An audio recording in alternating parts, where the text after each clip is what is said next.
Саламатсыңарбы? Кандайсыңар, урматтуу окуучулар? Менин үнүм эми угулуп атат болуш керек, э? Интернетти алмаштырдым, өзүмдүн интернетиме кошуп. Wi-Fi'дан тескерисинче кичине интернет жакшы эмес иштеп калат окшойт. Саламатчылык, кандайсыңар? Баарыңарга салам. Сонун угулуп жаткан болсо, анда жакшы. Эфирибиз эми аягына чейин жакшынакай иштеп берсе, чыгып кетпей кечээкидей болуп, э? Саламатчылык угулуп жатса эң сонун. Кечээки берилген тапшырмаларды аткардыңарбы? Кечээки берилген тапшырмалардын үстүнөн иштейбиз бүгүн. Ошол кечээки берилген тапшырмаларды бүгүн разбор кылып берейин, баарыңар колдонулган. Разбор сөзү орусча, кыргызча талдап берем. Ар бирин бирден талдап берем. Жакшы, аткарган болсоңор эң сонун. Анда эфиримди бир кызыктуу тема менен баштагым келди. Мен негизи эле жаңы окуучулар менен таанышкан учурда окуучуларга ушундай бир кыскача икая менен баштайм. Бул икая деген эмне? Икая бул атайын жашоо турмушка мындай сабак бере турган кичинекей бир жомок сыяктуу болгон чыгарма десек болот. Азыр ошол бир кичинекей икая айтып берейин. Икая менен сабагымды баштайын дедим.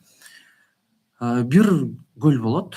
Тоонун башындагы көл дейли. Анан ошол көл ушунчалык мындай бир эле орунда тургандыктан тажап кетет бул жашоодон. Анан бир күнү эми ал көлдөн ар кандай жан жаныбарлар суу ичет. Анан бир күнү чымчыктар келип, анан ошол көлдөн суу ичип атып, чымчыктар айтып калат: көл, мен укмуштуудай сонун деңиздерди көрдүм. Мен сенден бир 2-3 эсе чоң болгон көлдөрдү көрдүм, ишенесиңби? Бирок сенден дагы чоң деңиз, ал эми деңизден дагы чоң болгон океан бар экен. Ошол океанды көрдүм деп көлгө ушунчалык бир сонун сүрөттөмө менен ушундай сонун айтып берет. Анан баягы көл ушунчалык ошол деңизге баргысы келет. Бирок деңиз мындай эле экен, мен океанга барайынчы деп анан ушундай океанга баргысы келип, ошол тоодон ары толкуп, бери толкуп, тоонун башынан ашып өтөт. Ошентип отуруп талаалардан өтөт. Ошентип отуруп токойлордон өтөт. Анан баягы чөлдүн түбүнө келет да. Чөлдүн түбүнө келип, нары жылайын дейт, бирок мындай далалаттанбай коет. Жылгысы келбей коет. Эмнеге? Анткени чөлдөн ал көл жок болуп кетиши мүмкүн да. Анан ушунчалык жылгысы келет, бирок жыла албайт. Бирок баягы бир көрүнбөгөн бир жактан үн чыгат да. Жыл, алдыга гана жыл. Токтобо деп, жанагы интернетте мотивациялык видеолор көрүп каласыңарбы, ошондой эле жыл, токтобо деп атайын көлгө ушундай бир үгүттөмө берилет, үн болупчу. Анан баягы көл жылайын дейт, бирок жок, кайра жылбайт. Экинчи жолу да ошондой үн чыгат, аны да уккусу келбейт. Анан үчүнчү жолкусунда баягы үн ушунчалык катуу чыгат, анан айтат: ай, сен ушунча жолду бастың, ушунча жерди бастың, эми аягына чейин чык. Калганын Кудайым өзү берет дейт. Анан тиги көл эмне кылат? Акыр аягы баягы тиги үндү угат дагы Кудайга таянат. Анан өзүнүн жолун улайт. Чакырым жүргөндө эле ал соолуп жок болуп кетет. Анан окуя муну менен бүтпөйт. Эң кызыктуусу, ал жок болуу менен буу болуп асманга көтөрүлөт дагы, булутка айланат. Булутту шамал айдап барып деңиздин үстүнө, деңизден дагы ары алып барып океандын үстүнө булутту айдап барат дагы. Анан булут ошол жактан жаап, баягы көлдөгү тамчы, көлдөгү көл, баягы көл асмандан пар болуп булутка айланып атат. Булуттан тамчы болуп баягы океанга түшүп атат. Анан ошол жерден ушундай мындай үмүтүн дагы үзгөн жок. Көрдүңөрбү? Чөлгө келсе дагы ал үмүтүн үзгөн жок. Анысыкарындай силер дагы аракетиңерди кыла бергиле. Күн сайын көл сыяктуудай болуп, кыргызда кыбыраган кырашат деп коет. Кыбырап эле күн сайын бир 2-3төн аналогиялык суроолорду иштей берсеңер, буюрса 2-3төн дебейин, эми азыр кыш өтүп калды, кыштан кийин дагы даярданууну күчөтүш керек негизи. Күн сайын бир 20дан аналогияны иштеп турсаңар, менимче жалпы республикалык тестирлөөгө жеткенде ал жактагы аналогияңар ушунчалык жеңил сезилип калат силерге. Анан аракетиңерди кыла бергиле. Кудайым жанагынтип бир учурда көлдү, чөлдү жок кылып койгондой силерде да бир ошондой учур келет. Бирок баары бир Кудайым, жаратканым өзүнүн ырыскысын берет, ошондой бул кичинекей кыскача окуя. Эми ар ким өзүнүн деңгээлине жараша кабыл алат жана кандай мааниде дагы болуп жатканын силерге түшүндүрүп бердим. Бул кичинекей кыскача окуя менен мен аналогиялык талдообузду баштайын. Кынакей, бул жакта суроолор боюнча бир карап көрөйүн. Тынч отургула дейт. Айтор көбүнчө сүйлөшпөгүлө. Негизи эгер могул жак чат силерге тоскоолдук жаратып аткан болсо, мен бул жакта өчүрүп кое турсам болот. Бирок азыр биз эми аналогиялык талдоо кылып аткандыктан А Б деген варианттарды өзүңөр бул жака жазасыңар да. Ошол себептүү бул жакта күйүп эле калтыралы, ашыкча теманы жазыштын кереги жок, канча күн болот дейт. Аналогия боюнча түшүндүрмө бергем. Аналогиянын ар бир байланышы боюнча силерге эфир өткөм. Ал эми бүгүн ошол кечээки өтүлгөн теманы бышыктайлы деп ар бир байланыш боюнча 2ден суроо берилди. Негизи 2ден суроо иштейбиз бүгүн. Кечээ тапшырмасы берилген, группага жөнөтүлгөн. Ошол группадагы тестти аткарган болсоңор, анда бүгүн ошол тестиңерди азыр мени менен бирге текшергиле. Анан жөн эле текшерип койбостон 28 суроонун канчасын туура кылдыңар, канчасын туура эмес кылдыңар. Анан мен суроолор деп бүткөндөн кийин бул байланышка тийиштүү деп мен айтып берип турам. Анан ошого жараша өзүңөр текшерип, кайсыл жагыңардан өзүңөр алсыз экениңерди, кайсыл жагыңардан өзүңөр күчтүү экениңерди байкап, баамдап, анан даярдыкты буюрса мындан кийинки даярдыкты ушуга жараша кыла бересиңер. Кынакей, бул жакта ооба суроо деле азырынча жок экен, уланталы. Аналогияны талдайбыз. Бүгүн эфирге жаңы катышкандар болушу мүмкүн. Эми мен бат эле бир 3 мүнөткө жетпеген убакытта өзүм жөнүндө дагы бир кыскача тааныштыра кетейин. Мен өзүм Ажыбек Келгинов агайыңар, Ажыбек агай деп кайрылсаңар болот. 2020-жылы Нарын Сапат лицейин аяктагам. Жалпы республикалык тесттен 208 балл алдым. Кошумча предметтик сабактардан математикадан 110, англис тилинен 115 балл. Кыргыз тили жана математикадан дагы сабак берип келем. 5 жылдан бери бул тармакта иштеп келе жатам. Жалпы 1000ден ашуун окуучуну окуттум.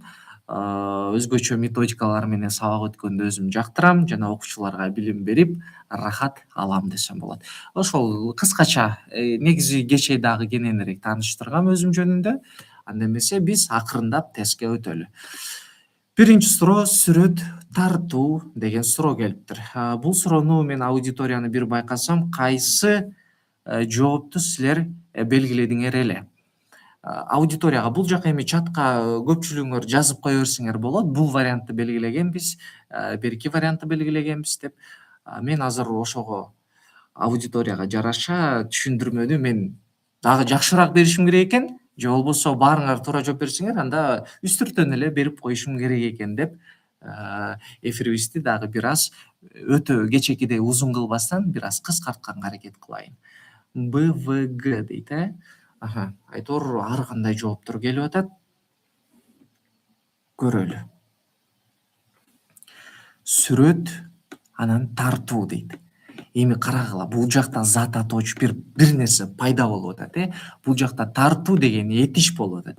Эми тартуу менен биз мындай да, негизичи силердин оюңар боюнча биринчи неме кылайын. Аналогияны иштеп көрөйүн. Силер минтип иштедиңер. Сүрөттү тартабыз, деңизди сүзбөйбүз, жарышты чуркайбыз. Жарышта чуркайбыз да деп туруп, бысы деп салгандар бар, балким. Анан китепти окуйбуз да деп туруп, китепти окуу кылып салгандар бар. Тамакты бышырабыз да деп, тамакты бышырабыз деп дагы салган окуучуларыбыз бар. Бирок дагы тереңирээк карашыбыз керек. Көрдүңөрбү, бизде азыр 3 вариант туура келип атат, бизде бир эле вариант туура болушу керек болчу. Дагы кошумча байланышты жакшылап туура сүйлөм түзүп карай турган болсок, тартуудан бизде сүрөт пайда болот. Туурабы? Могул этиштен сүрөт пайда болот. Сүзүүдөн деңиз пайда болобу? Жок. аны чийип салабыз. Демек пайда болот дегенде натыйжасында деп айтып атам, тартуу бул себеп, натыйжасында сүрөт пайда болду. Чуркоонун натыйжасында жарыш, чуркоонун себебинен жарыш деген натыйжа пайда болобу? Чуркоодон жарыш пайда болобу? Жок, б дагы туура эмес.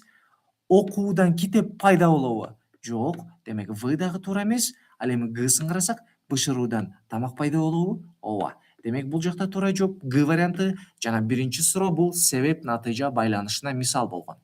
Барыңарга менимче түшүнүктүү болду. Эми экинчи суроого өтөлү дагы. Экинчи суроо боюнча аудиториядан бир маалыматтарды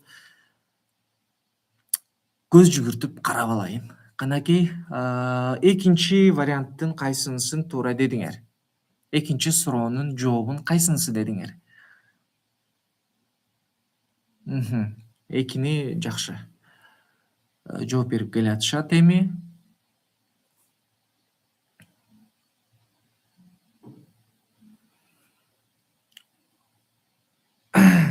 Эң сонун кеттик.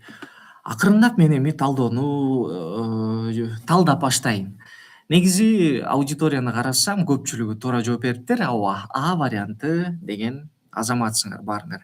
А варианты дей турган болсоңор, анда силер плюс белгисин калтыргыла дагы бир балл кошуп койгула. Аягында баллыңарды эсептегиле. Мен сурайм. Кургатуу ным дейт. Ным болгондуктан кургатабыз. Туурабы? Кир болгондуктан тазалайбыз. Бул себеп натыйжа экен. Гандыктан, эмне себептен? Ушундай болгондуктан, гандыктан деген мүчө бар. Ошол мүчө улануу менен сүйлөм түзүлүп аткан болсо, эгер биздин үлгү жубубузга, демек бул себеп натыйжа байланышы деп билишиңер керек. Кеттик. Кир болгондуктан тазалайбыз. Асы азырынча туура. Кубаныч болгондуктан кайгырабызбы? Жок. Билимдүү болгондуктан үйрөтөбүзбү? Эми бул сөзсүз эле эмес да, билим кандай десек, бул жакта мындай. Ооба, билимдүү болгондуктан үйрөтүп атат. Билимсиз болсо үйрөтмөк беле дегендер болушу мүмкүн. Биз азырынча буну туура деп туралы. Бирок А варианты дагы бизде туура, азырынча. Биз В-ны дагы туура деп туралы азырынча. Бирок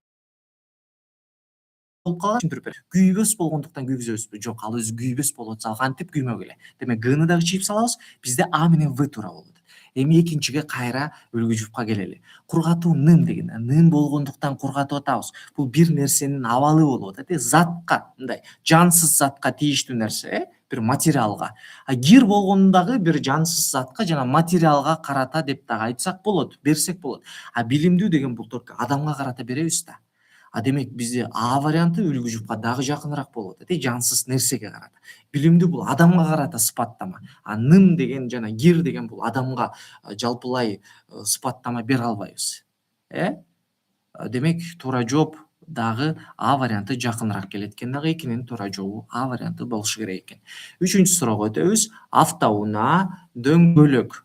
Канакей, аудиториямды карап алайын. Сонун плюс белгисин калтырышыптыр. Эң сонун азаматсыңар. Туура болгон болсо, барыңарга 5 деген баа. Дневнигиңер эле жок болуп атат. Антпесе 5ти кабыл алдым деп агай мени мактады деп отура берсеңер болот.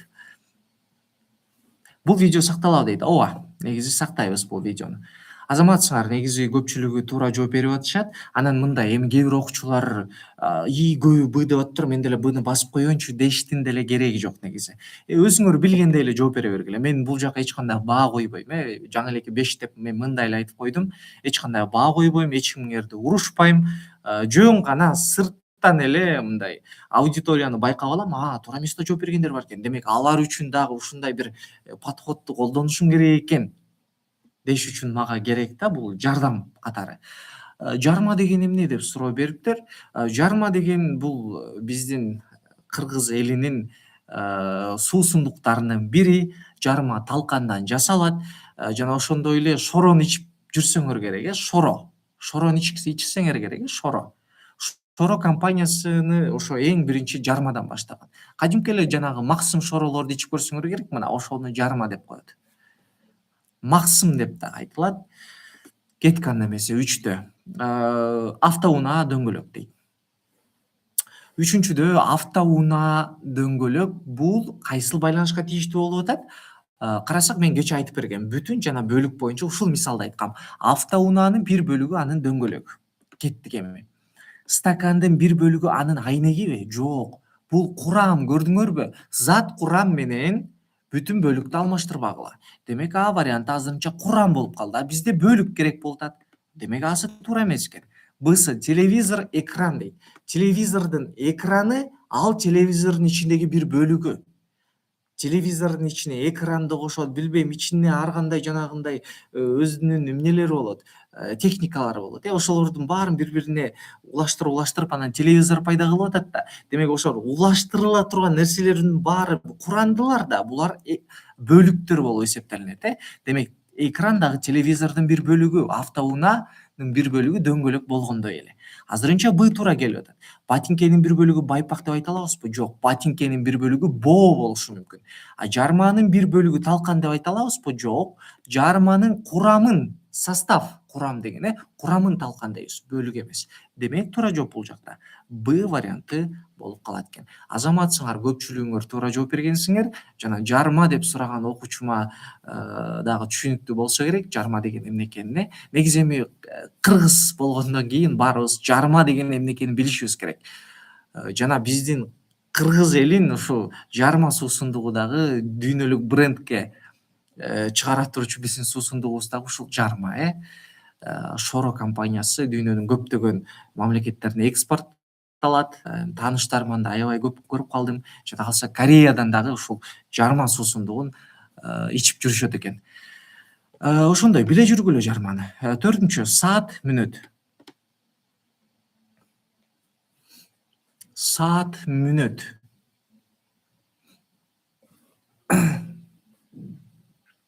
Saat, мүнөт. Канакей, бул saat, мүнөткө жооп берип койгулачы кана. Saat, мүнөткө кандай деп жооп берип атабыз? Жакшы, эми жооптор келип атат. Бир аз талашыраак суроо дагы окшойт. Ар ким ар кандай жооп бергенине караганда.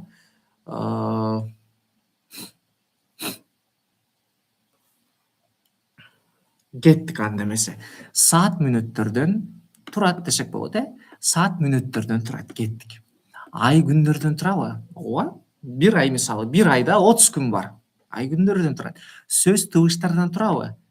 Ооба. Сөз тыбыштардан турат. Ар бир тамгабыз бул бир тыбыш десек болот, жанагы ичкертүү белгиси, ажыратуу белгилерин кошпогондо. Апта жумалардан турабы? Жок. Апта, жумаларды, могул жакта эки байланыш бар экен бизде. Апта деген бул бир неделя, жума дагы бир неделя деп түшүнсөңөр болот. Жана экөө тең синоним болуп калып атат бул учурда. Неделя болуп. Жана мындай деп түшүнсөңөр болот. Апта дегенди бир неделя, а жума дегенди пятница деп түшүнсөңөр болот. Демек, жуманын бир бөлүгү тагыраагы, аптанын бир бөлүгү пятница, жума десеңер болот. Көрдүңөрбү? Ушул эки түрдө карашыңар керек болот. Бир эле түрдө эмес, эки түрдө. Көрдүңөрбү? Адашып калышыңар мүмкүн. Кийинкиси бизде саат мүнөттөрдөн турганда эле чай сүттөрдөн турат деп айта албайбыз. Демек Г вариантын азыр чийип салат экенбиз дагы. Калган А, Б, В дагы келбей атат. Көрдүңөрбү? Экөө синонимби саат мүнөт? Жок. Бул экөө синоним болуп атат? Жок. Жана аптанын бир бөлүгү жума болуп атат. Ооба. Сааттын бир бөлүгү мүнөт экен. Макул. Сонун. Мүнөт анда бул жагынан туура келип атат дейбиз дагы. Анда Асы, Бсы, Всы туура келип атат. Көрдүңөрбү? Үчөө азыр дал келип атат. Эми дагы жакшылап карап көрөлү. Саат жана мүнөт. Эми конкреттүү сан менен берелиби? Бир саатта канча мүнөт бар? 60 мүнөт бар. Конкреттүү айта алабыз. Бир айда канча күн бар? 30 күн бар. Конкреттүү так сан менен айта алабыз. Жана бир сөздө канча тыбыш бар экенин конкреттүү айта албайбыз да биз. Мисалы, бир сөздө 5 тыбыш бар деген сыяктуу, же болбосо бир айда 30 күн бар деген сыяктуу бир сөздө 5 тыбыш бар же 10 тыбыш бар деп айта алабызбы? Жок. Бул сөзгө жараша. Демек, Бсын азыр чийип салсак болот. Анткени бул убакытка да тийиштүү болуп атат, Бга салыштырмалуу. Көрдүңөрбү? Ал эми Всын карасак, апта. Бир аптада бир жума бар. Бир жума бар дегенде бир эле пятница бар деп айта алабыз. Ооба. Бул түшүнүктүү эле нерсе. Бирок бул дагы эле талаш, жанагындай дагы варианты бар. А бизде А варианты конкреттүү түрдө берилип атат. Байкасаңар 1 саатта 60 мүнөт болгондой эле 1 айда 30 күн. Демек 4-чү суроонун туура жообу дагы жакыныраак болуп, дагы туурараак болуп, бизде А варианты гана калат экен. 4-түн туура жообу ошондойчу. Эми акырында 5-чи суроого өтөлү. 5 эт, анан 5 бармак суроосу экен. Аудиториямды бир карап алайын. Аудиторияны бир карап алайын. Канакей жоопту бере бергиле. Негизи 5-чи суроодо бир аз талаш жооптор болуп атат, көбүнчө.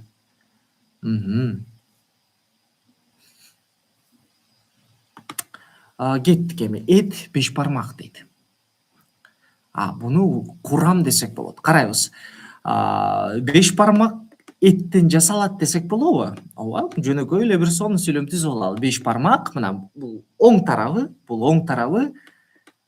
жасалат, бул азык менен. Кеттик энди. 5 бармак эт деген азык менен жасалат. Салат, өсүмдүк деген азык менен жасалат. Жок, бизге мындай эт деп конкреттүү берип атат, бизге өсүмдүктүн бир конкреттүүлүгүн бербей жатат, Эми салат өсүмдүктөр менен жасалганы бул белгилүү эле нерсе, ооба. Бирок конкреттүүлүк жок болуп атат.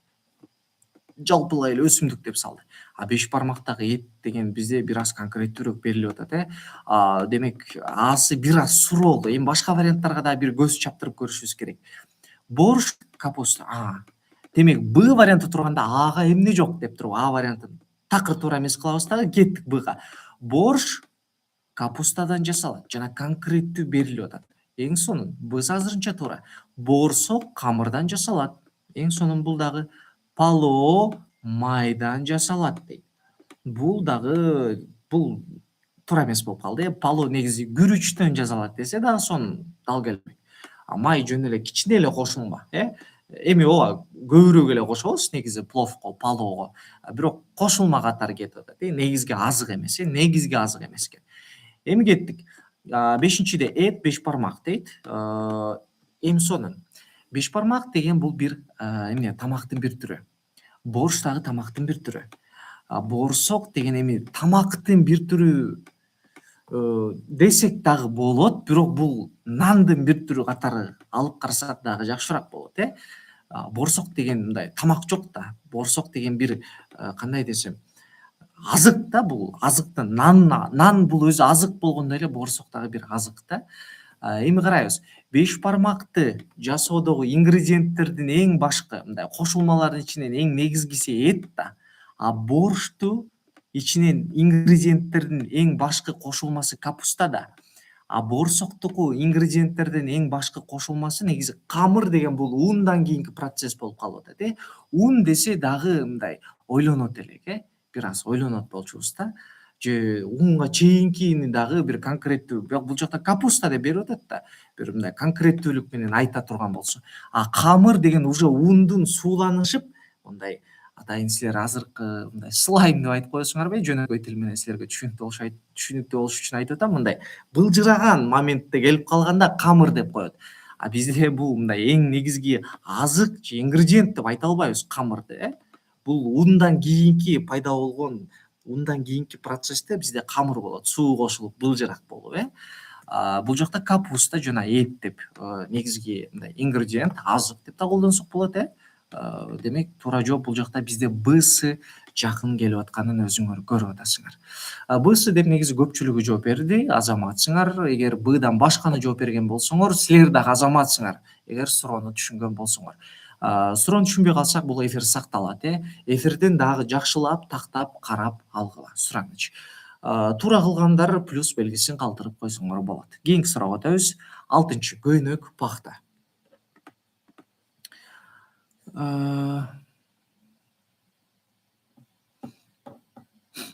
Көйнөк пахта. Азаматсыңар плюс белгисин калтырды. Кеттик эми 6-чы суроого кезекти берели. Мен батыраак талдаганга аракет кылайын, 6-чы эле суроого жеттик, бирок жарым саатка жакын убактыбыз өтүп кетиптир. Алтыны түшүндүрүп баштайын. Кеттик эми. Көйнөк пахта дейт. Пахтаны билесиңер, бул өсүмдүк. Ал эми өсүмдүктөн ошо пахтаны бизге бир өсүмдүк деп түшүнөбүз, бирок өсүмдүктүн ичиндеги жанагы өсүмдүктүн үстүндө мындай чыгып калган жумшак болгон ак бир зат бар. Аны кебес деп коет. Аны пахта дебейт. Түштүк жактагы окуучуларым ошону да пахта деп коюшат. Жок, аны кебес дейт. Кебес башка, пахта бул өсүмдүк, негизинен ооба пахта деп эле жалпылай колдоно берсек болот. Бирок ак нерсесин кебес деп көбүрөөк ошону колдонгонуңар дагы тууралаак болот. Анан жүн менен кебести дагы алмаштырбагыла. Жүн бул койдук, ал эми кебес болсо бул жанагы өсүмдүктүкү десек болот. Эми кеттик. Көйнөк менен пахтаны кандай чечишиңиз бар? Ооба, негизинен пахтаны бул жактан жанагындай негизи эле жалпылай кебес чыга турган бир өсүмдүк деп түшүнгүлө дагы пахтадан көйнөк жасалат. Көйнөк негизи эле пахтадан жасалат. Жүндөн жасалбайт, пахтадан эле жасап, ошо кебестен жасалат.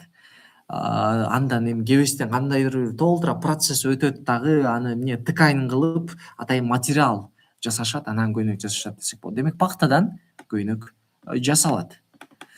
Ачкычтан кулпу жасалбайт, асы туура эмес. Экрандан телевизор жасалбайт, туура эмес. Дептерден китеп жасалбайт, туура эмес. Ал эми темирден казык жасалат. Казык эмне экенин билесиңер, атайын жанагындай биздин үй жаныбарларыбызды дегенде кой, уй, жылкыларды аркандап коюу үчүн атайын казык болот бизде. Ошол казыкка узун жипти байлайбыз дагы, казыктын жиптин башын казыкка байлайбыз, казыкты жерге кагабыз дагы, жиптин аркы башын ошол байлай турчу малдын башына атайын күрмөп байлап коебуз, муунуп калбагыдай кылып. Мына ошол жерге кагыла турган темир ошол казык болуп аталат.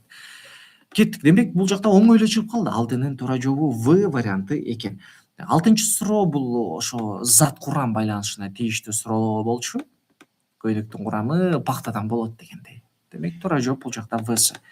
7-чи суроого келсек, каскан идиш деген үлгү жуп келиптир.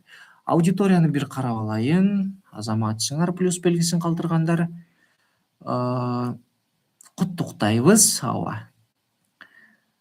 7-чи суроону карайлы. 7-нин Всы дегендер аябагандай көп экен. Жакшы. Жакшы. Кеттик, анда эмесе түшүндүрмө ишин баштайын. Каскан идиш десе, каскан деген негизи карыскан деп дагы нарындыктар, ошо түндүк тарап, мен мисалы үйдөгүлөр бизде карыскан деп колдонулат. Негизи туура жазылышы каскан, каскан деп туура жазгыла. Каскан бул идиштин бир түрү. Каскан дегенде дагы тагыраак түшүндүрүп берейин. Жанагы мантыны жасай турган идишти биз каскан деп коебуз. Бул идиштин бир түрү. Демек, үлгү жупта оң тарапка кирет экен деп туруп, биз жалпы конкреттүү экен, каскан бул бир түрү дейбиз. Демек, идиштин бир түрү каскан. Пайдубалдын бир түрү дубалбы? Жок. Пайдубал деген фундамент. Анын бир түрү дубал болбойт. Китептин бир түрү дептерби? Жок. Б варианттагы туура эмес. Шаймандын бир түрү күрөкпү? Ооба, В варианты туура келип атат. Өрүктүн бир түрү данекпи? Жок. Өрүктүн бир бөлүгү, жей турган өрүктүн ичиндеги бир данеги, бул өрүктүн бир бөлүгү десек. Демек, туура жооп өзү эле В варианты чыкты. Дээрлик баарыңар туура жооп бергенсиңер. Оңой эле аналогиялардын бири экен.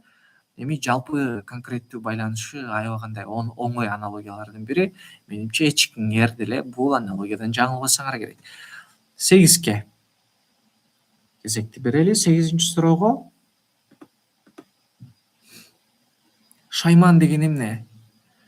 Шайман деген бул курал. Тагыраагы үй шаймандары бар. Мисалы, үй шаймандарында үйгө керектелген атайын устачылыкка болобу, үйүңдү тазалаганга болобу, айтор сенин күнүмдүк турмушуңдагы мындай керектүү болгон куралдарды кыргызча шайман деп коет. Б дейт. Сонун, жакшы. 8-дин Бсы. Эң сонун бул оңой аналогиялардын бири болчу. Баарыңар туура жооп бердиңер. Мен кененирээк деле түшүндүрбөстөн тездирээк түшүндүрүп өтөйүн. Спорт күрөш дейт. Дароо эле түшүндүк. Спорттун бир түрү күрөш деп сүйлөм түзүп кетебиз. Аюунун бир түрү карышкыр эмес. Тамактын бир түрү пало. Ооба, тамактын бир түрү пало десек болот. Бсы азырынча туура. Вны карайлы. Чымчыктын бир түрү канат эмес. Сорпонун бир түрү шишкебек эмес. Демек, туура жооп Бсы. Азаматсыңар, баарыңарга 5. 9-чу суроону карайбыз. 9-чу суроо зат өлчөө байланышына келиптир. Зат өлчөө байланышы. Термометр, ошондой эле спидометр, барометр, амперметр, деген атайын эмне шайман булар дагы. Булар өлчөй турчу шайман, курал десек болот.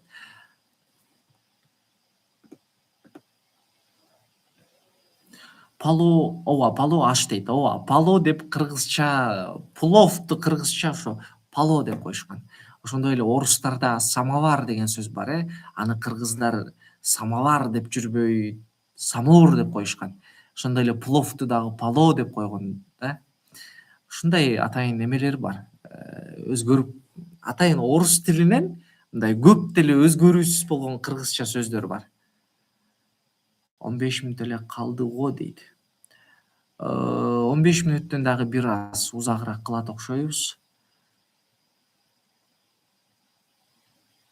Жакшы, асы бысы ар кандай жооптор келип атат. Эми мен азыр түшүндүрүп берейин.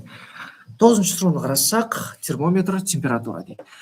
Термометр бул температураны өлчөй турчу шайман десек болот, Демек, бул түшүнүк жана бул шайман. Спидометр бул шайман, бул ылдамдык деген түшүнүк, түшүнүктү өлчөй турчу шайман экен. Эң сонун асы туура келип атат. Мейкиндик бөлөм дейт. Бул эч кандай шайман эмес, Эң оңой жолун көрсөтөйүн, мисалы, сол жагында шайман турса, бул жакта да шайман издейбиз. Спидометр шайман, барометр шайман, амперметр шайман. Макул. Демек, Б вариант чийип салабыз. В, Г калды. Эми спидометрди термометр, спидометр, барометр, амперметр, шайман деп алдык. Эми оң тарабына көбүрөөк маанини беребиз. Бул учурда температура бул өлчөөчү, мындай түшүнүк болот. Эч кандай температура дегенге сен сан кое албайсың. Бул жөн эле түшүнүк. Температура өйдө болушу мүмкүн, ылдый болушу мүмкүн деп айта алабыз. Бул түшүнүк. Ылдамдык дагы бул түшүнүк, скорость бат болушу мүмкүн, жай болушу мүмкүн. Бул дагы түшүнүк. Миллибар деген бул бирдик, вольт дагы бирдик. Демек бизде түшүнүк А вариантында, демек туура жооп спидометр, ылдамдык. Ылдамдык өлчөй турчу шайман. 10-чуга келебиз. Суу литр. Буну кечээ иштедик окшойбуз ушундай суроону. Жана кайсынысын туура белгилейт экенбиз. Бир аудиторияны карап алайын.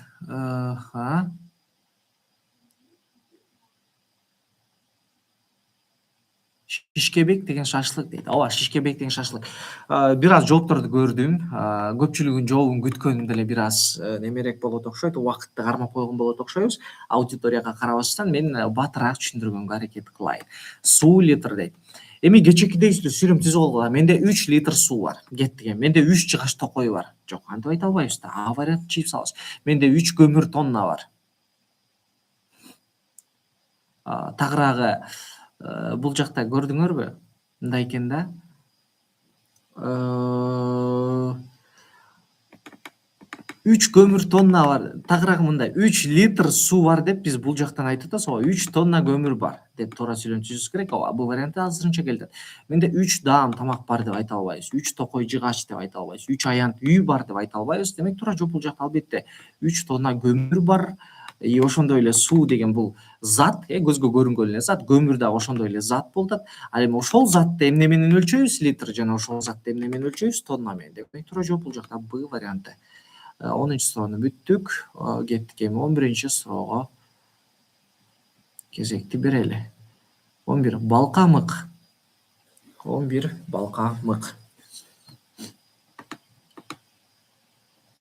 11-де балка жана мык. Балкага мык жардамчы. Балка өзүнүн ишин мык менен аткарат. Жип өзүнүн ишин ийне менен аткарат. Жок, ийнеге жардамчы жип десек дагы туурараак болмок, Балкага жардамчы мык да туурабы? Балка өзүнүн ишин аткарыш үчүн мык ага жардамчы болот. Жана экөө бирдиктүү бир ишти аткарат. Макул, жип менен ийне деле экөө бирдиктүү бир ишти аткарат, бирок ийнеге жип жардамчы болуш керек. Балкага мык жардамчы болгондой эле. Демек асы орду алмашып калган. Кулпуга ачкыч жардамчы. Ооба, азырынча бул туура келип жатат. Кеткиле, В вариантын карайлы. Балтага отун жардамчы. Албетте, балта өзүнүн кызматын аткарыш үчүн ага отун керек. Отундан башка нерсе болсо, анда ал балта өзүнүн кызматын аткара албай калат. Жана балка дагы мык жок болсо өзүнүн кызматын аткара албай калат дегендей эле. Эми бычак өзүнүн кызматын аткарыш үчүн кайрак деген бул сөзсүз деле эмес. Кайрактан башка нерсе менен деле курчутуп алсак болот. Жана экөө бирдиктүү бир иш аткарат дегенибиз туура эмес келет. Гда. Демек бизде азырынча Б менен В жакын келип атат. Эми карагыла. Балка жана балта. Эми мындай. Кулпу ачкыч экөө бирдиктүү иш кылып атканын түшүнүп атабыз. Жана кулп өзүнүн кызматын аткарбай калмак. Эгер ачкыч жок болсо, балка өзүнүн кызматын аткарбай калмак. Эгер мык жок болсо десек деле болот экен. Мындай туура келгенсип атат. Бирок В деле туруп атат да, мисалы балта отун деп. Эми түзүлүшү боюнча, функциясы боюнча алып карай турган болсок, балка дагы мыкты кандай процесс менен уруу процесс менен өзүнүн кызматын аткарат. Балта дагы отунду уруу процесси менен. Экөөнүн түзүлүшү дагы бир аз окшошуп кетет жана өзүнүн кызматын аткарыш үчүн жанындагы зат сөзсүз жардамчы болушу керек. Демек, мык дагы отун дагы жардамчы. Балка дагы урулат. Кулпу урулбайт, мисалга. Мындай кайсыл вариант жакын экени эки вариант калганда дагы тагыраак көрүнүп калат ушундай эле. Демек, туура жооп бул жакта В экен. 12-нчи суроого келсек, принтер кагаз дейт. Принтер өзүнүн ишин аткарыш үчүн ага кагаз жардамчы, калем өзүнүн кызматын аткарыш үчүн ага дептер жардамчы. Ооба, калем өзүнүн кызматын аткарыш үчүн ага кагаз же дептер жардамчы болуш керек, туура. Телевизор өзүнүн кызматын аткарыш үчүн ага пульт жардамчы. Жок. Телевизор пульту жок деле өзүнүн кызматын аткара берет, Четинде кнопкасын басып коебуз, айтор аны токко сайсак эле өзүнүн ишин аткара берет дегендей. А принтерге кагаз жок болбойт. Жана калемге дагы дептер сыяктуу барак же дептер жок болбойт дегендей. Шакек манжа жок өзүнүн кызматын аткара берет. Ооба, бул деле негизи аткара албайт негизинен, Жа өзүнүн кызматын жебеси жок, аткара албайт. Бул деле туура. Эми А, В, Г дагы жакыныраак келип атат. Эми дагы кошумча байланышты карайлы. Принтер кагаз дегенде, принтер кагазга кантип таасирин тийгизет? Кагазга жазуу менен таасирин тийгизет. Калем дептерге кандай таасири менен тийгизет? Жазуу менен. Шакек манжага жазуу мененби? Жок. Жаа жебеге жазуу мененби? Жок. Атуу менен. Демек, туура жооп бул жакта А вариант экенин өзүңөр деле көрүп баамдадыңар. Кийинки чукул жакын. 13-чү суроо бул синонимдик байланыштар. Чукул дагы жакын дагы экөө бири-бирине синоним, демек биз синонимдерди издешибиз керек болот экен. Былтыр менен мурда булар синоним деп айта алабызбы? Жок. Былтыр деген быйыл кайсы жыл? 2026, ал эми былтыр 2025 болчу. А биз мурда дегенди дагы 2025ти биз мурда деп айта алабызбы? Жок. Мурда десең сен билбейсиң да, ал 2020-жыл же ал 2017-жыл болушу мүмкүн. Айтор так эмес. А былтыр бул так болуп атат, Демек, экөө синонимби? Жок. А варианты туура эмес. Жогору ылдый дейт. Бул бири-бирине карама-каршы. Вны карасак 13төн кыйын татаал. Бул бири-бирине маанилеш. Мен бул ишти аткара албайм, анткени бул аябай кыйын. Анткени бул аябай татаал. Сүйлөм түзсөк деле бирдей мааниде келип атат. Бүгүн, быйыл деген дагы башка. Бүгүн деген бүгүн качасы? Бүгүн 28. А быйылчы? Быйыл 2026-жыл. Демек, жооптор эки башка болуп атат. Демек, бир мааниде эмес экен. Г варианты дагы туура эмес. Туура жооп В варианты болушу керек. Бул эми синонимдикти жакшы эле аткара алсаңар керек. 14-чү суроону карайбыз. Бул дагы синонимдик байланышка бир мисал болду. Бошондук менен эркин экөө тең маанилеш. Кедейлик менен бардар бири-бирине карама-каршы. Токтом менен токто, бул такыр эки башка нерсе. Токтом чыгарат. Буйрук, токтом деген сыяктуу иш кагаздар стилиндеги бир кандай десем, бир түрү, иш кагаздар стилинин бир түрүндө токтом бар, Анан токто деген бул мүнөз, токтоолук. Демек, бул такыр эки башка логикада келип атат. Бысын чыйып салсак болот экен. Высын карасак, жыйынтык, акыркы дейт. Бул жакта жыйынтык деген бул эмне? Результат. Акыркы деген последний. Көрдүңөрбү? Орусча которо калсаңар дагы батыраак тапканга бир жакшы лайфхак десем болот. Жыйынтык деген бул результат. Акыркы деген последний. Экөө синоним эмес. Кийинки Гны карайлы. Тилемчилик, кайрчы. Экөө тең бири-бирине синоним. Демек, биздин үлгү синоним болгондуктан туура жооп Г варианты болушу керек экен. 15-чиге келели. 15 жогору төмөн дейт. Жакшы.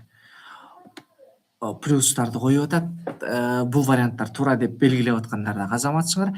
Мен батыраак разбор, талдоо кылып кетип атам, 15 жогору төмөн дейт. Жогору төмөн. Көрдүңүз, сүрөттө деле мен көрсөтүп берип атам. Жогору төмөн, өйдө ылдый. Демек, карама-каршы. Былтыр мурда карама-каршыбы? Жок. Былтыр мурда карама-каршы эмес. Кыйын, анан оңой. Мага мол эсеп аябай кыйын. Мага мол эсеп аябай оңой. Карама-каршы. Демек, бысы карама-каршы вариантта келген. Чукул жакын синонимдер. Анын үйү чукул эле, анын үйү жакын эле. Экөө тең бир эле мааниде келип жатат. Мурун менен быйыл. Быйыл дегенди айттым, 2026-жыл болсо, а мурун деген 2026-жыл эмес да, демек бул синоним. Тагыраагы карама каршы эмес. Эки башка мааниде такыр эле.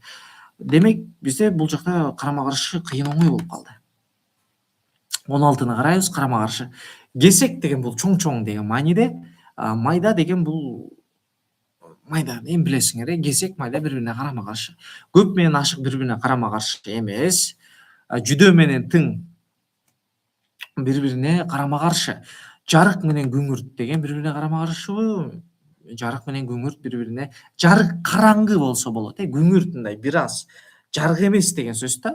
Бир аз өтө караңгы эмес, өтө жарык эмес, ортодогуну күңүрт деп коет. А бизге толук карама каршы керек болуп атат да, кесек майда сыяктуу. Демек бизде жүдөө тың азырынча вариантта.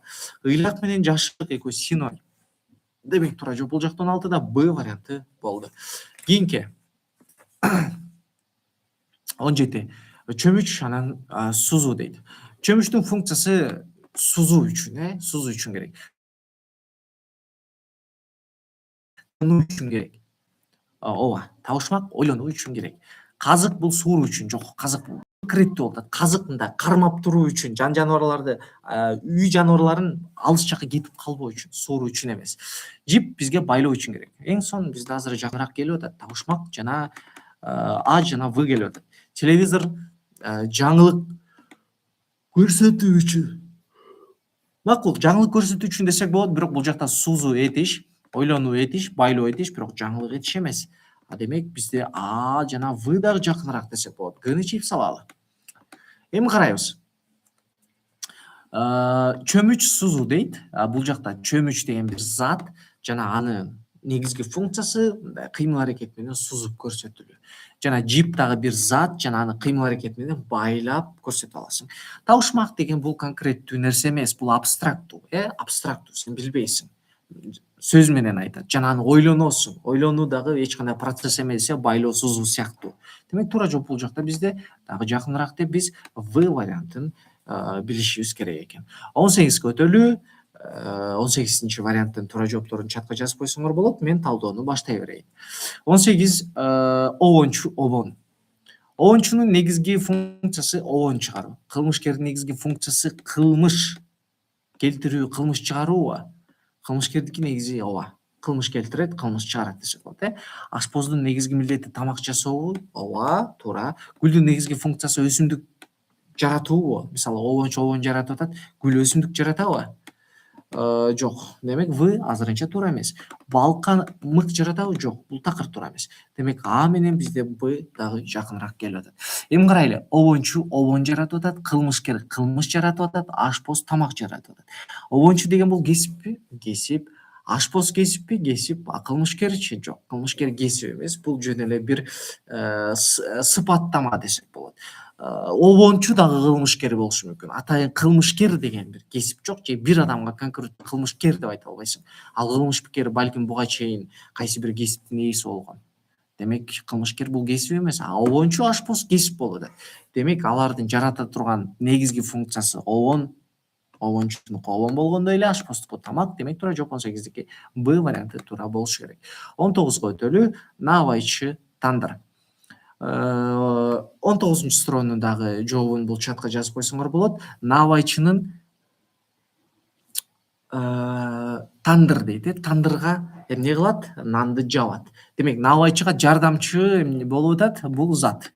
Наабайчыга тандыр жардамчы, өзүнүн ишин аткарыш үчүн. Тегирменчиге тегирмен жардамчы, өзүнүн ишин аткарыш үчүн. Туура. Малчыга мал жардамчы, өзүнүн ишин аткарыш үчүн. Эми бул жакта жансыз нерсе катары тегирмен, тандыр деп бир кандай ишин жеңилдетүү үчүн, жеңилдетүү максатында же негизги эле мындай кандай десем, бир жансыз зат жана ошо менен өзүнүн жанын багат десек болот. Тандыр аркылуу нанын жасап өзүнүн жанын багат, тегирмен аркылуу өзүнүн данын майдалап, ун жасап жанын багат. А мал бул жакта бир аз жандуу болуп кетип атат. Ага караганда Асы жакыныраак. Всын карасак, айдоочуга жүргүнчү жардамчы жок, айдоочуга унаа жардамчы. Касапчыга эт жардамчы, касапчыга менимче бычагы жардамчы болушу мүмкүн. Эт деген уже касапчы процесс кылып бүткөндөн кийин этти бизге берет.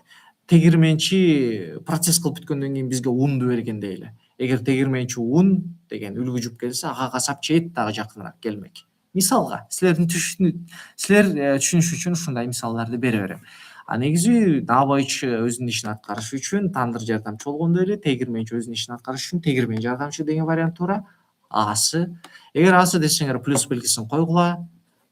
Куттуктайм асы дегендер туура болгондор. Эгер туура эмес болсо, ушул түшүндүрмөнү жакшылап түшүнгөнгө аракет кылгыла. 20 суроого келдик. Шибеге өтүкчү. Өтүкчүнүн негизги куралы шибеге дейли. Өтүкчүгө шибеге жардамчы дейли. Жардамчы иретинде. Түшүнүк жардамчы байланышы дейли. Апага борсок жардамчыбы? Жок, асы туура эмес. Бул конкреттүү берип койгон. Окуучуга китеп жардамчыбы?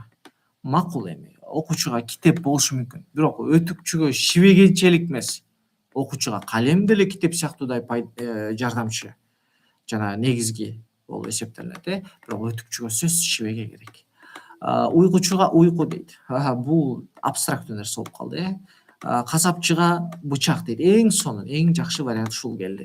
Жана бул жактан карасак, өтүкчү бул эмне? Кесип, касапчы кесип, анын эң негизги шайманы шибеге жана эң негизги шайманы бычак болуп атат.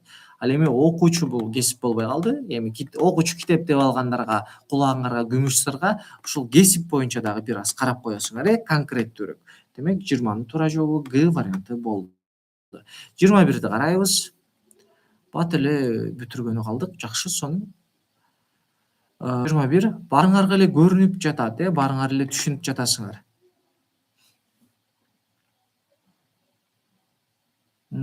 Жакшы, плюс белгисин калтырып атышат. Эң сонун. Кеттик 21-чи. Жумуш маяна. 21 деген бул жумуш иштейбиз жана жумуштун натыйжасында биз эмне кылат экенбиз? Маяна алат экенбиз. Конкурстун натыйжасында жеңиш алабызбы биз? Биринчи конкурс болот, андан кийин жеңиш болот. Макул эми. Качал бир деңгээлде. Бирок жумушта маяны сен сөзсүз аласың, жумушту сен кылып атасың. Кылганың үчүн сөзсүз маяны алышың керек. Бирок конкурста жеңиш сөзсүз деген нерсе жок, кепилдик жок. Жарышта биринчилик деген дагы кепилдик жок. Демек А менен Б окшош экен логикалык жактан. Байкап атасыңарбы? Эки окшош келе турган болсо, анда силерде башыңарда суроо болуш керек. Эки окшош болуп атат, демек туура жооп башкасында деп. А дагы Б да окшош болуп атат. Демек туура жооптор эмес окшойт дейбиз. В-сын карасак, аракет кылгандан кийин сөзсүз эмне болот? Натыйжа. Эң сонун аракет кылсаң сөзсүз аягында бир натыйжасы келип чыгыш керек. Сынак болгондон кийин сөзсүз билим келип чыгыш керек. Жок, билим алгандан кийин сөзсүз аягында текшериле турчу сынак болуш керек деп ордун алмаштырып койсо дагы жакшыраак келмек. Демек туура жооп бул жакта бир эле вариантыбыз бар экен. В-сы 21 В варианты болот экен. 22-ни карайбыз. Көйнөк, чыптама. Туура жообун 21-дин туура жообун белгилегендер плюс белгисин коюп койсоңор болот. Азыр 22-чини чатка белгилеп көрсөткүлө. Кайсыл вариантты белгиледиңер силер? 22-ни карайбыз. Көйнөк, чыптама дейт. Чыптама деген эмне? Чыптаманы түштүк жактагы окуучуларым кемзир дешет.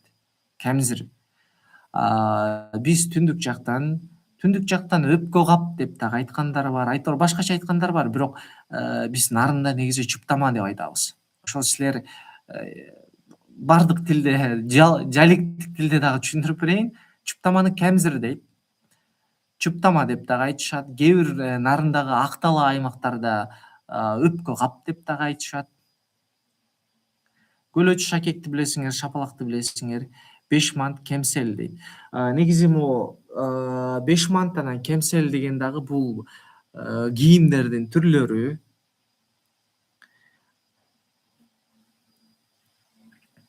Силерге дагы бир сонун лайфхак көрсөтөм азыр.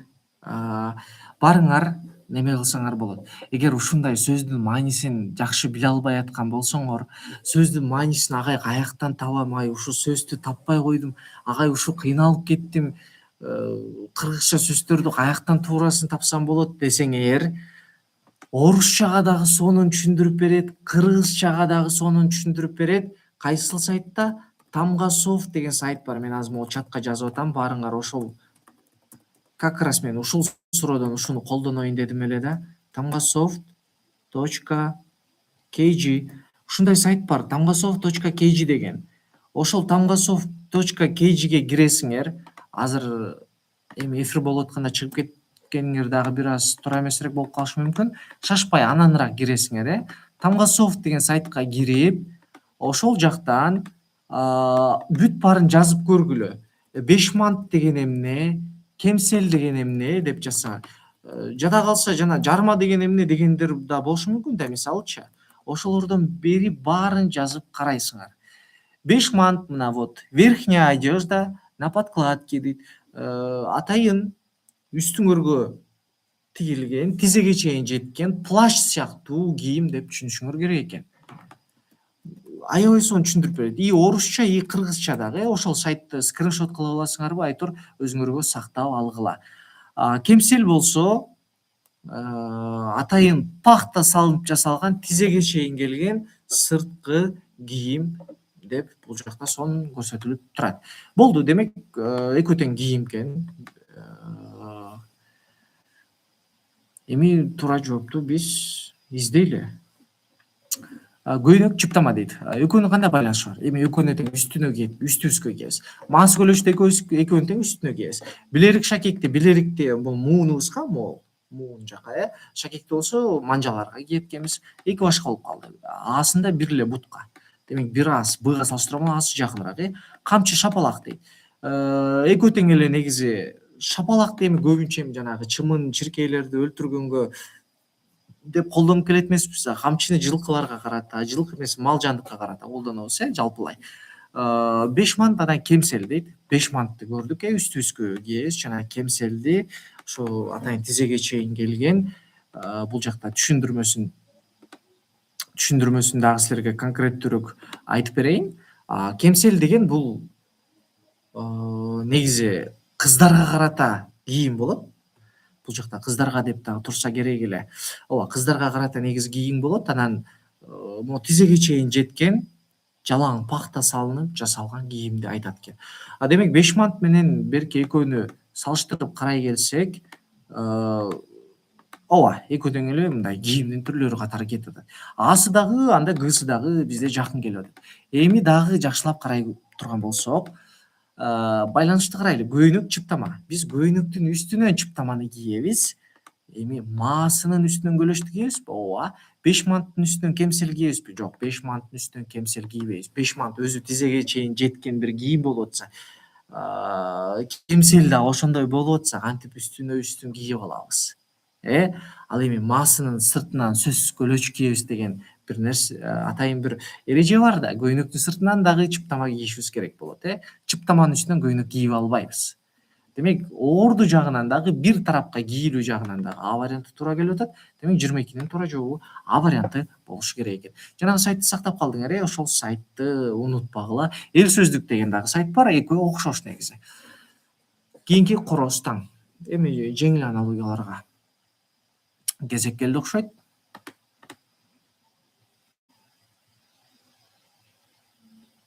Эң сонун бул жакта атайын Tamgasovдун копировать кылып туруп бул жака коюп койгондору бар экен. Эң сонун азаматсыңар.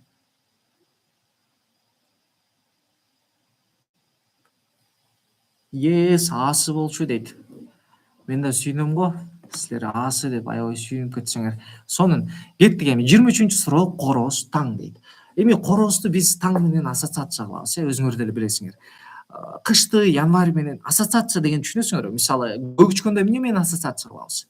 Көгүчкөндү тынчтык менен, корозду таң менен. Анткени короз эртең менен таң заарынан кыйкырат. Кышты январь менен ассоциация кылабызбы? Жок, дайыма эмес. Жумушту эртең менен ассоциация кылабызбы? Макул, жумушту эртең менен иштейбиз деп коелу, Бысын азырынча туура деп турабы. Күндү түш менен ассоциация кылабызбы? Жок.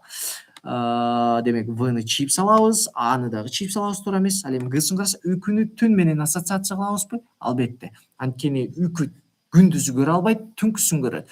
Короз тескерисинче болуп атат, анын жашоосу таңда башталып атат, үкүнүкү түндө башталып атат дегендей. Куш дагы болуп атат, Демек, бизде жумуш эртеге салыштырмалуу, Гсы дагы жакын келип атат. Демек, туура жооп бул жакта Г варианты болуп эсептелинет. Барыңарга эле түшүнүктүү болсо керек. 24-гө өтөйүн. Түн чырак. Муну кечээ кечээ ушундай сыяктуу суроо иштегенбиз, Карайлы кана кайсыны белгиледиңер?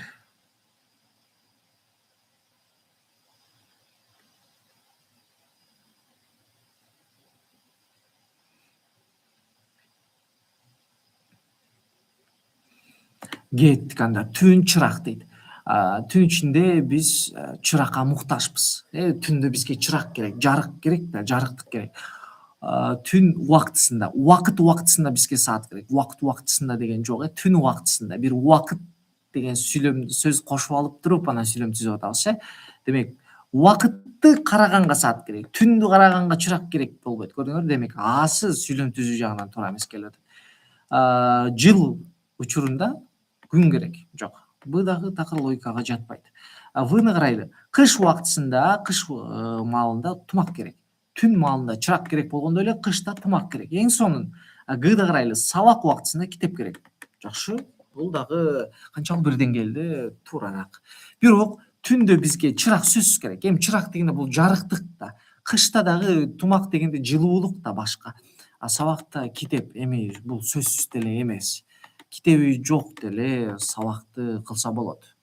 Эжекейлердин балким жакшы бир мотивациялык сөздөрү сабак болушу мүмкүн. Китепсиз деле. Демек туура жооп бул жакта албетте В варианты экен. В дегендер азаматсыңар. 25 көтөбүз. Сорпо, кесе. Сорпо деп дагы айтышат, шорпо деп дагы айтышат. Сорпо, кесени карай турган болсок, кайсыл жоопту силер белгиледиңер? Сорпо, кесе. Кесеге сорпону коебуз. Сорпонун орду кеседе. Кесе деген эмне? Чыныда, чоң чыныда. Кулпунун орду ачкычта. Буну өзү туура эмес сүйлөм болуп калды. Кулпунун орду ачкычта дегенибиз эмне? Бул экөө бир кызматты аткарат. Экөө бирдиктүү бир ишти аткарат. Сорпо менен кесе бирдиктүү бир иш аткарат деп айта албайбыз. Антенна менен телевизор дейт. Антеннанын орду телевизордо. Макул эми канчалык бир деңгээлде антеннаны телевизорго кошот экенбиз. Бирок антенна десе эле телевизор деп негизи көп нерсенин антеннасы бар да. Азырынча эми Бны туурараак деп турсак болот. Ага салыштырмалуу жакыныраак. Колдун орду мээлейде. Жок. Бул жактагы колдун орду мээлейде экени ооба белгилүү. Бирок бул жакта антенна телевизор деп дагы жансыз зат катары кетип атат. Гны карайлычы, Гны. Мен жалпылай карабай эле ушинтип көбүрөөк ойлоно бергенди жакшы көрөм. Китеп, портфель дейт. Эң сонун. Портфель эмне? Атайын китепти салуу үчүн, китеп, дептерди салыш үчүн жанагы Ак кеме чыгармасындагы Нургазынын чоң атасы Нургазыга эмне алып берет? Портфель алып берет. Атайын окууга барыш үчүн, ошонун ичине китеп, дептер салыш үчүн. Портфель ошондой болот. Азыр папка деп эле коебуз да. Атайын материал менен жаза алыпчы. Эми китептин орду портфелде, эң сонун. Сорпонун орду кеседе, бул дагы аябай жакшы келди. Антеннанын орду телевизордо деген мындай да туруктуу анан туруктуу эмес деген дагы нерсе бар да. Мындай карасак, сорпонуку кеседе, бул сен качан кесени ичип бүткөнгө чейин эле. Сорпону ичип бүткөнгө чейин эле кеседе болот. Китептин орду портфелде дагы бул качан сен китепти сабакка алып чыгаарда же китепти окуп бүткөндөн кийин айтураны алтырып саласың, анын орду дайыма эле портфелде боло бербейт. Ал убактылуу эле да, убактылуу эле. Антеннаныкы телевизордо дегенде негизи телевизорго сайып эле коюп коебуз. Мындай телевизордун убактысы бүткөндөн кийин биз антеннаны өзүнчө суурбаны өзүнчө коюп салбайбыз деген нерсе да. Демек Бсы дагы бир аз логикалык жактан алыстап атат. Ага салыштырмалуу Всы дагы жакын келип атат. Колдун орду мээлейде бир убактылуу эле бир өзүбүздүн кызматыбызды аткараарда. Демек В, Г дагы жакын келди десек болот. Эми дагы тактап карай келсек, мындай сорпо, китеп дегендер мындай жансыз зат катары кетип атат. Кол бул биздин бир частьтыбыз. Бул өзүнчө сорпо, анан өзүнчө китеп сыяктуу нерсе эмес да. Анан ошого эле кийиле турчу бир мындай кийими десек болот. Колдун кийими мээлей дегендей эле да. Сорпонун кийими же болбосо китептин кийими деп айтылган жок бул жакта негизинен. китептин орду портфелде убактылуу жана сорпонун орду кеседе убактылуу деп гана биз Г вариантка дагы токтолот экенбиз көбүрөөк. Кийинки 26-га өтөйүн. Мейман, мейманкана. Бул жакта да түшүндүрмөсүн баштай берейин. Меймандын орду мейманканада убактылуу гана, дайыма эмес. Тамактын орду ашканада. Бул эми дайыма эле. Башка тамак кайра эле келе берет. Негизи эле тамактын орду ашканада. Бейтаптын орду ооруканада убактылуубу? Негизи убактылуу эле болуш керек. Бейтап качан айыкканга чейин гана ооруканада, андан сырткары ооруканада боло бербейт. Банкирдин орду банкта. Убактылуу гана деп айта алабызбы? Жок. Банкир бул уже кесип болуп атат, Бул убактылуу гана, Качан өзүнүн кызматын аткаргандан кийин ал үйүнө кечкисин кетет дегендей айтор убактылуу гана. Убактылуу кана кой тургула, мен бир аз адаштырып алдым окшойм. Бизде мейман, мейманкана болот. Мейман деген бул конок, конок үйдө, мейманканада убактылуу болот, бейтап ооруканада убактылуу болот. Банкир банкта убактылуу деп айтыш бир аз бейтап оорукана сыяктуу сымал эмес экен да. Президент мекенде деген бул чип салсак болот экен. Буну логикалык жактан чип салалы. Тамак ашкана анын орду ошол жакта, убактылуу эмес, көп убакытка. Эми бизде Б менен В жакын келип атат дейт экенбиз. Банкир менен банкты карайбыз дагы, бейтап менен оорукана карайбыз. Мейман деген любой кесиптин ээси мейман боло алат жана мейманканада убактылуу жата алат. Любой кесиптин ээси бейтап боло алат жана ооруканада жата алат. Ал эми любой кесиптин ээси банкир боло алат жана банкта иштей алат деп айта албайт экенбиз. Көрдүңөрбү? Ар кандай жоого салып дагы мен баары бир жоопко алып келип алдым. Жана силер бул жактан маани бере турчу нерсе кесип темасы. Мен жаңы эле кесип деп да өзүм айтып калдым. Бир аз адаштырып калдым. Банкта убактылуу эмес депчи. Негизи банкир банкта дайыма эле кечке отура бербейт, кечкисин үйүнө кетет деген логиканы алсак деле, баары бир мейман жана бейтап бул ар бир кесип ушул мейман же бейтап болуп калышы мүмкүн деген логика менен биз банкир банк бул бир кесиптин ээси катары кабылдап, В вариантын чийип салдык дагы, туура жообун Б варианты дедик. Кийинки 27-чи суроону карайлы. Күзгү жылмакай. 27-чи күзгү жылмакай суроосун карайлы. Чатта бир аз карайын.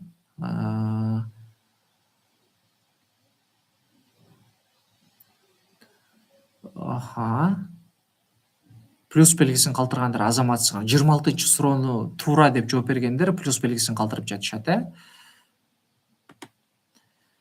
27-ни карайлы. Күзгү жылмакай. Күзгүнүн негизги сыпаттамасы жылмакай болот, Негизинен жылмакай. А вариантын карасак бөлмө кенен. Эми бөлмө дайыма эле кенен эмес, чакан дагы бөлмөлөр болушу мүмкүн. Күзгүнү жылмакай эмес күзгү деп айта албайсың. Күзгү өзү жаралганынан тубаса жылмакай болот. Демек А вариантын азырынча чийип салат экенбиз. Табият суук дейт. Табият дайыма эле суук дегенден дагы бир аз алыспыз. Дайыма эле эмес. Күзгү бирок жылмакай бул дайыма туруктуу. Ал эми В вариантын карасак сүт ак дейт. Сүт дайыма гана ак болот. Эми дагы бир фактыларга таянып, кайсы бир жаныбардын сүтүнүн өңү бир башкача болчу деп дагы чыгышыңар мүмкүн. Бирок негизинен алып карайбыз. Күзгү негизинен жылмакай болгондой эле сүт негизинен ак деп кабылдашыбыз керек. Кой семиз деген бул кой арык же кой семиз деген сыяктуу бул өзгөрмөлүү сыпаттама. Демек 27-нин туура жообу бул жакта В варианты болушу керек экен. Кийинки 28-ге өтөлү. Топ тоголок деген. Азаматсыңар, туура жооп бердиңерби? 27-ни туура жооп бергендер плюс белгисин калтырсаңар эң сонун. Азаматтар. Жакшы, аягына чейин отурган окуучуларыма баа бердим. Чын эле. Башында көрүүчүлөр бир аз көбүрөөк эле, анан айтор тажап кетиштиби, эмне болушту? Негизи чыдаш керек. Бул нерселерди чыдап, өзүңөргө сиңирип, кабылдап калсаңар кийинкиңерге эле жакшы. Негизи ОРТ-сиңерге дагы даярдык убакыт кыскаргандан кыскарып келатат, Даярдыкка болгон убакыттар аябай азайгандан азайып келатат. Кеттик, эми 28-чи суроону талдоосун бүтүрөйүн дагы. Мен жалпылай бүгүнкү эфирдеги бүгүнкү аналогиялык талдоолорду аяктайм. Анан суроо жооп кылабыз дагы, анан эфирибизди аяктайбыз. 28 топтогулук дейт. Топтун негизги сыпаттамасы тоголок деп билебиз. Эми топтун толтура түрлөрү бар, билем. Эми азыр чыгышыңар мүмкүн. Топ сүйрү деп чыгат. Бирөө агай мен 4 бурчтук топ көргөм деп чыгат. Эми айтор ар кандай топту айта бересиңер. Бирок топ деген өзү тоголок болот. Негизинен, в основном 80-90% деп койсом болот, Кабырга негизинен ири болуш керек. Кабырга эмне билесиңер, могу ребра деп коет орусча айтканда. Бул негизинен ири болот. Тамга негизинен тыбыш болот деп. Тыбыштардан турат. Тыбыш деген үн да, дабыш дегенден алынып атат да. Ооба. Бирок мындай формасы жөнүндө айткан жок да. Топ тоголок, кабырга ири деген сыяктуу. Демек бысы ага салыштырмалуу алысыраак. Байпак жылуу. Бул деле б сыяктуудай алыстап кетип атат. А варианты ага караганда жакыныраак. Суу муздак дейт. Эми сууну ысытып койсок ысык болуп калышы мүмкүн. Бул эч кандай формасы жөнүндө сөз болгон жок. Демек 28-ин туура жообу кабырга ири. Топ тоголок формада болот, кабырга орусча айтканда ребра ири формасында болот. Демек туура жооп 28-те А варианты болушу керек экен. Ошентип барыңарды куттуктайм. Эфирдин аягына чейин чыдап көргөндөр силер азаматсыңар. Силер менен бүгүн аналогияга болгон практика ишин кылдык. Кечээ тапшырмалар берилген. Ошол тапшырмаңарды бүгүн кечээ аткарып, балким бүгүн аткаргандар болду. Аткарып, азыркы эфирде текшерип алышыңар керек болчусуңар. Эми азыр эфирге 28 суроодон канчаны туура кылдыңар? Ошону жазып койгула, мен аудиториямдын бир байкап алайын. Негизи аналогиялар ушундай эле болуп келет. Эми бул кечээки өтүлгөн, мен ошо кечээ 15 байланышты өтүп бердим. Ошол 15 байланышка болгон мисалдар болду. Талдоолору барыңарга жакты, барыңарга түшүнүктүү болду деген ойдомун. Кана эми чатка кезекти берели. Сонун дейт, телеграм каналыңыз барбы агай, жооп берип коесузбу дейт. Телеграм каналым, негизи телеграм каналым жок менин. Бирок инстаграмдан жазсаңар болот. Инстаграмдан Ажыбек Келгинов десеңер эле, фамилия атын ат жазсаңар эле чыгат. Ошол жактан кайрылсаңар болот. Кийинки кана бир эле ката калганы баары туура болду дейт. Ай Азамат, гүлүм дейт. Бул биздин окуучулардан окшойт, Таштанова дейт. Сонун бир эле ката болсо эң сонун. 23 дейт. 28ге 27 туура кылдык дейт. 19, 23 чоң рахмат агай дейт. Силерге дагы чоң рахмат. Бүгүн сонун болду агай дейт. Кубанычтамын. Силерге пайдалуу болуп жаккан болсо эле болду. Мага ошол рахат берет, мага ошол орусча айтканда кайф берет, рахат берет. Азаматсыңар, негизи көпчүлүгүңөр көп суроого туура жооп бериптирсиңер.